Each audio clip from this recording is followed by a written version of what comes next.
Salut Conversation Slam. Salut Véro. Comment ça va? Ça va? Ça va bien. Alors bien. vous représentez un collectif qui s'appelle donc Conversation Slam, qui vient d'ailleurs de sortir un album du même nom. C'est 20 titres dans cet album et 16 artistes. Alors Conversation, pourquoi? C'était d'abord des conversations entre vous ou c'est vraiment des débats que vous avez voulu ouvrir avec le public? À vrai dire, le mot conversation, si vous remarquez, il est écrit avec un S. Donc ça, c'est pour marquer le fait que à partir de plusieurs textes slam, on va trouver des résonances avec d'autres textes qui va former une conversation. Et bien, une conversation, c'est lorsque on aborde un sujet en particulier et quand on arrête d'aborder ce sujet, la conversation est close et une nouvelle commence. Eh bien, l'idée de Conversation Slam, vous allez remarquer que chaque titre a une histoire propre, des émotions propres qu'elle véhicule. Et bien entendu, à travers les autres titres, vous pouvez retrouver cette résonance-là. Vous êtes parti du constat que la Belgique regorgeait de talents par rapport au slam, et pourtant le slam n'est pas encore très connu ou très accessible. Alors c'est possible d'agrandir le public du slam, justement, Lucie?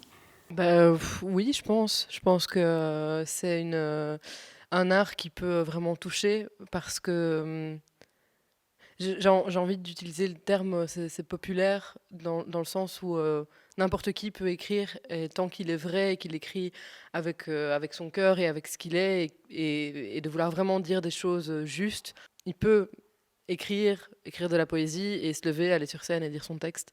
Et je pense que c'est ça, selon moi, l'essence vraiment du slam, c'est que tout le monde a des choses intéressantes à dire et tout le monde peut les dire. Et je crois qu'on est dans un moment dans cette société où les gens ont besoin de s'exprimer pour de vrai, au-delà de poster un truc sur Facebook.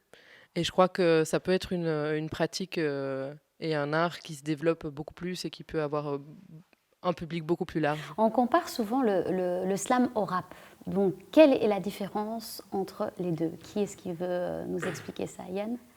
Bon, moi, à mon sens, la différence, c'est le support musical, qui est beaucoup plus, je pense, peut-être plus libre ou même pas du tout nécessaire dans le slam. Ou dans le rap, t'as une rythmique qui va pas changer, et tu vas être contraint par cette rythmique. Et voilà, à part ça, au niveau des textes, il n'y a pas nécessairement de différence, mais ouais, c'est dans l'interprétation, quoi. Le slam, ça va être beaucoup plus théâtral, encore une fois, à mon sens, c'est quelque chose de plus posé. Ou moi, je viens du rap, mais quand je slam, je prends beaucoup plus le temps de dire mes poésies, de marquer des instants, des idées. Voilà, t'es moins contraint par le temps. Et comme tu es un rappeur, est-ce que toi, il t'arrive d'écrire un texte et de pouvoir l'utiliser aussi bien pour le slam que pour le rap? Est-ce que ça match ou il faut des adaptations? Complètement, ça marche, ouais. En fait, moi, donc j'ai toujours rappé. Et donc récemment, je me suis mis à venir au Slam UK, etc. Et en fait, je me suis rendu compte que mes textes étaient très bien slamés, quoi. C'était très chouette de pouvoir vraiment prendre le temps, poser sa voix, jouer vraiment. C'est presque jouer une pièce, quoi. Non, les textes se prêtent aux deux. J'ai lu que slam en anglais voulait dire claquer. C'est de là que ça vient. Est-ce que, on voit souvent que quand on slam, en fait, c'est souvent des textes qui sont quand même très porteurs de sens. Est-ce que c'est pas un peu un mouvement militant, le slam aussi? Pas spécialement, non. Il y a beaucoup de textes qui ont du sens, d'autres moins. Donc voilà, c'est pas. Voilà, pour moi, il y a la question du slam, c'est aussi la jubilation des mots, en fait. C'est comme si on avait une grande soupe et on sortait des mots, et c'est un peu on jubile avec les mots. Et donc évidemment, la poésie a tout à fait sa valeur dans les métaphores qu'elle implique dans l'écriture, etc., etc. Et donc parfois, il y a des textes, ils ont du contenu, du sens.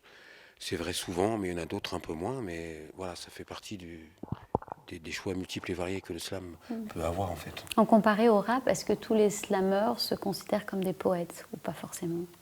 Parce qu'on a dit que le slam, c'était justement pour rendre la poésie accessible. Est-ce que tu as l'impression que c'est encore d'actualité?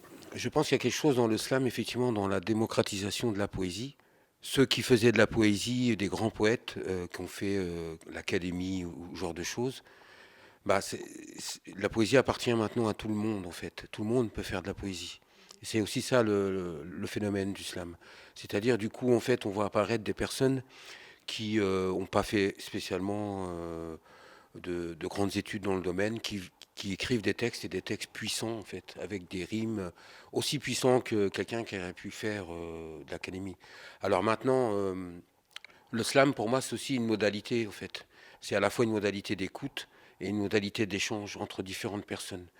Et la démocratisation de la poésie, c'est en créant, par exemple, des événements dans des bars ou des événements dans des centres culturels, là où la poésie existe très peu, on la met en place et on la donne accessible à d'autres aussi avec le partage qu'on peut procurer. Ça veut dire que tout le monde peut faire du slam en fait, parce que vous dites aussi que tout le monde est artiste et qu'il faut aller chercher, éveiller quelque part l'artiste qui est en nous. L'art, c'est bien ce qu'on ressent d'abord à travers les émotions. Ensuite, que ce soit avec un pinceau, un stylo, on transmet notre émotion à ce moment donné. Et je pense que tout le monde est artiste dans la sensation, mais pas dans les faits. Et que c'est peut-être la société qui nous contraint à avoir un mode de vie très cadré et à abandonner cette part d'art qu'on a en nous. Mais vous pouvez le voir sur le CD, il est marqué que nous, on définit le slam comme étant l'expression poétique de l'âme dans le langage courant. Donc ça reste fort accessible, que ce soit à des enfants ou à des personnes un peu plus âgées. Et tout le monde sait s'y retrouver. Et je crois que c'est pour cette raison qu'à l'écoute de cet album, tous ceux qui, disons, à un moment donné de leur vie, ont ressenti la même émotion que le slammer, vont se sentir concernés et vont nous dire, écoutez, ça me plairait de participer à une scène, ça me plairait d'écrire aussi un texte et de vous rejoindre. Donc Conversation Slam, c'est pas juste 16 artistes, 16 slammers, ce que j'aimerais faire savoir. C'est tous ceux qui sentent l'envie d'écrire, l'envie de dévoiler une partie de leur personnalité à ce moment-là. Vous pouvez nous contacter. Vous proposez des ateliers de slam, c'est ça? Effectivement. Ouais. Et toi, comment est-ce que le slam est arrivé à toi, justement? Qu'est-ce qui t'a donné envie d'en faire? Est-ce qu'il y a eu un élément déclencheur? Oui, je crois la révolte. Je crois qu'en grandissant, en devenant un peu plus mature, on réalise quelles ont été les erreurs passées. Et j'ai beaucoup souffert du fait de ne pas avoir eu de bons conseillers. Des personnes pour me dire, écoute, si tu vas dans cette direction, tu vas te casser la gueule. Et d'autres enfin, j'ai eu des conseils, bien entendu, mais j'ai beaucoup pataugé dans mes années récentes. Donc, c'est cette révolte-là. Mais vis-à-vis de cette révolte, il y a donc comme un regard de la société. Si tu es une merde, eh bien, tout le monde va te considérer comme une merde. Et si toi, tu n'as pas la force intérieure pour te lever et dire « je ne suis pas une merde », eh bien, tu risques de rester dans ton trou. J'ai trouvé cette force dans les mots, dans cette idée de transcender les mots, donc les rendre paroles pour la partager. J'écris, je dirais, pour me rencontrer, pour surtout comprendre ce que je sais et rendre intelligible ce que je sais aux autres. La poésie, à mon sens, c'est quelque chose, je crois, que tout le monde devrait saisir dès l'instant que l'œil se pose. Il n'y a pas une forte réflexion à faire, mais seulement comprendre directement. Pour moi, c'est ça la véritable définition de la belle poésie.